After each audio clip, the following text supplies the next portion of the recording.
So now we're going to attempt to take the derivative of the sine of the natural log of x squared. So now we have a function that's the composite of a function that's a composite of another function.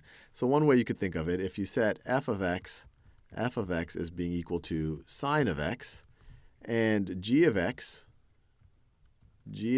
being the natural log of x, and let's see, let's say h of x equaling x squared, then this thing right over here is the exact same thing as trying to take the derivative with respect to x of f of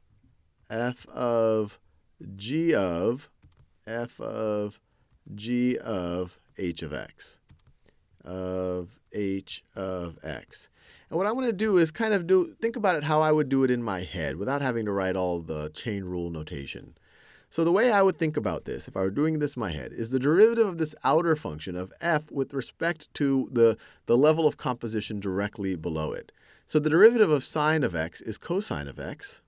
But instead of it being cosine of x, it's going to be cosine of whatever was inside of here. So it's going to be cosine of natural log. So let me write that in that same color. Cosine of natural log of x squared. I'm going to do x in that same yellow color. Cosine of x squared. And so you could really view this part, what I just write over here, as f prime. This is f prime of g of h of x. This is f prime of g of h of x. G of h of x, if you want to keep track of things. So I just took the derivative of the outer with respect to whatever was inside of it. And now I have to take the derivative of the inside with respect to x. But now we have another composite function. So we're going to multiply this times, we're going to do the chain rule again. The derivative of, we're going to take the derivative of ln with respect to x squared. So the derivative of ln of x is 1 over x. But now we're going to have 1 over not x, but 1 over x squared. 1 over x squared. So to be clear, this part right over here is g prime of not x. If it was g prime of x, this would be 1 over x. But instead of an x, we have our h of x there. We have our x squared. So it's g prime of x squared. And then finally, we can take the derivative of our inner function. Let me write. So we could write this as g prime of h of x. And finally, we just have to take the derivative of our innermost function with respect to x. So the derivative of 2x with respect to, the derivative of x squared with respect to x is 2x. So times h prime of x. Let me make everything clear. So this, let me see. So what we have right over here in purple, this, and this are the same things, one expressed concretely, one expressed abstractly.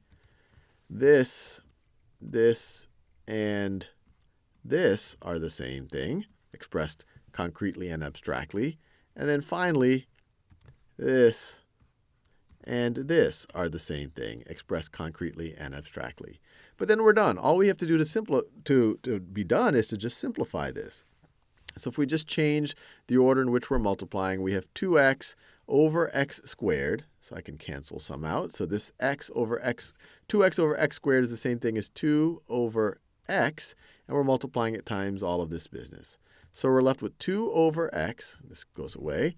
2 over x times the cosine of the natural log of x squared.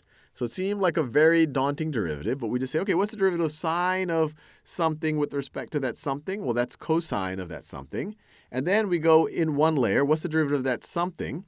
Well, in that something, we have another composition. So the derivative of ln of x, or ln of something with respect to another something, well, that's going to be 1 over the something. So we had gotten a 1 over x squared here. That squared got canceled out.